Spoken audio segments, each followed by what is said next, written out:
Assalamualaikum teman-teman SD 3. Gimana kabarnya? Semoga semuanya sehat selalu ya. Tetap semangat belajar di rumah. Nah, teman-teman, sebelum kita mulai pelajaran art hari ini, Kak Zulfa mau mengenalkan satu teman baru nih. Mau tahu siapa? Ya, ayo teman baru sini masuk. Hai teman-teman, perkenalkan, nama aku Dumbo. Dumbo hari ini mau menjadi asisten Kak Zulfa buat menemani belajar teman-teman. Ya udah Kak Zulfa, yuk kita mulai aja pelajaran artnya. Oke Dumbo. Oke teman-teman, hari ini artnya kita mau belajar tentang karya dekoratif.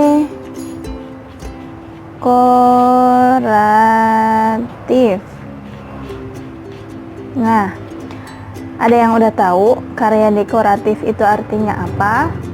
Nah, apa itu karya dekoratif?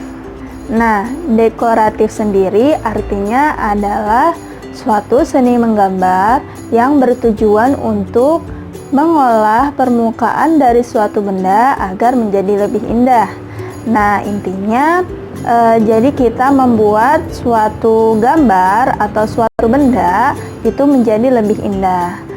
Sedangkan karya dekoratif berarti artinya karya yang membuat barang-barang menjadi lebih indah. Tapi tidak semua karya dekoratif itu adalah benda-benda yang indah ya teman-teman. Ada syarat-syaratnya. Syaratnya apa Kak Zulfa? Nah, syarat-syaratnya itu ada 6. Pertama, atau kita bisa sebut sebagai unsur-unsur karya dekoratif. Yang pertama adalah titik. Teman-teman pasti tahu dong titik itu artinya apa. Titik itu ya ini titik. Nah, ini titik. Jadi titik itu adalah dasar dari segala seni. Kalau kalian mau gambar garis, mau gambar bidang, mau gambar bentuk, itu semuanya dari titik dulu kan awalnya. Nah, lanjut ke unsur yang kedua. Unsur yang kedua adalah garis. Nah, garis itu ada apa aja ya teman-teman?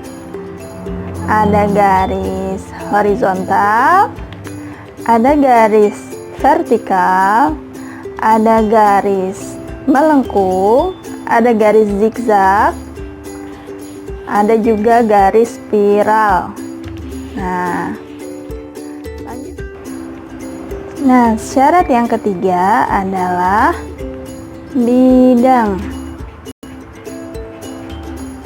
Teman-teman tahu apa artinya bidang? Itu adalah pertemuan dari garis-garis. Jadi misalnya Kak Zulfa gambar garis lengkung sama garis lengkung lagi di bawahnya. Dua-duanya ketemu, jadilah dia bulat. Nah, itu namanya bidang.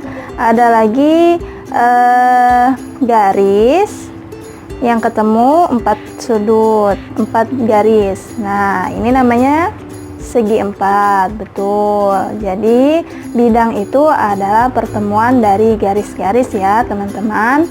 Oke, lanjut ke unsur yang keempat. Yang keempat adalah bentuk.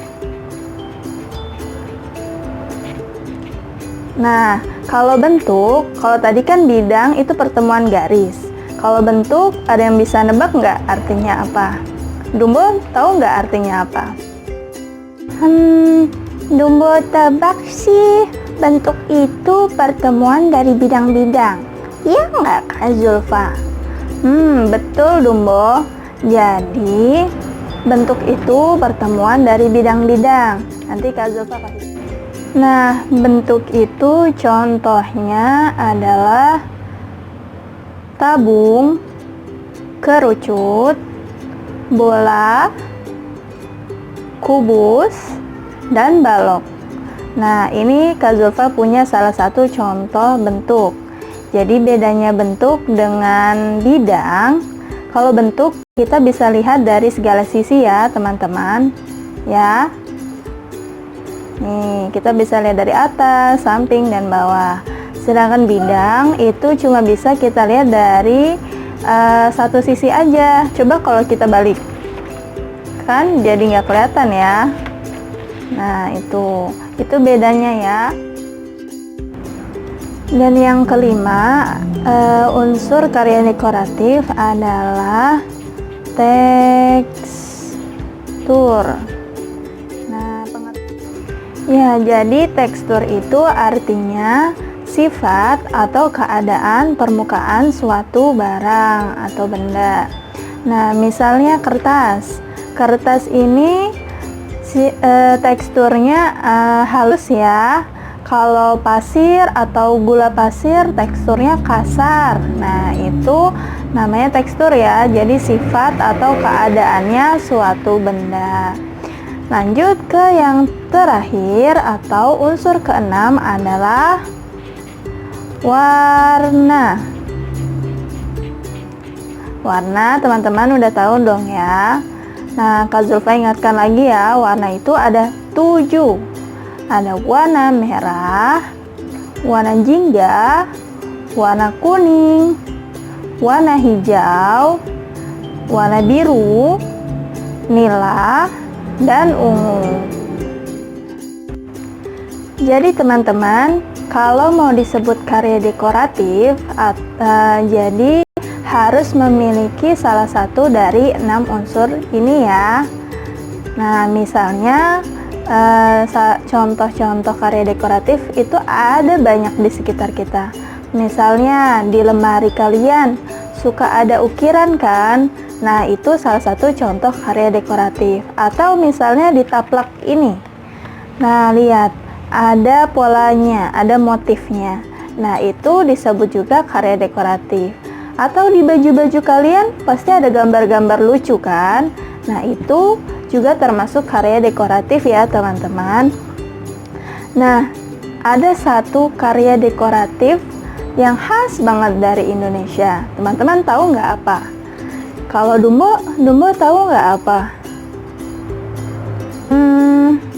Kalau motif sih Dumbo tahu kayaknya.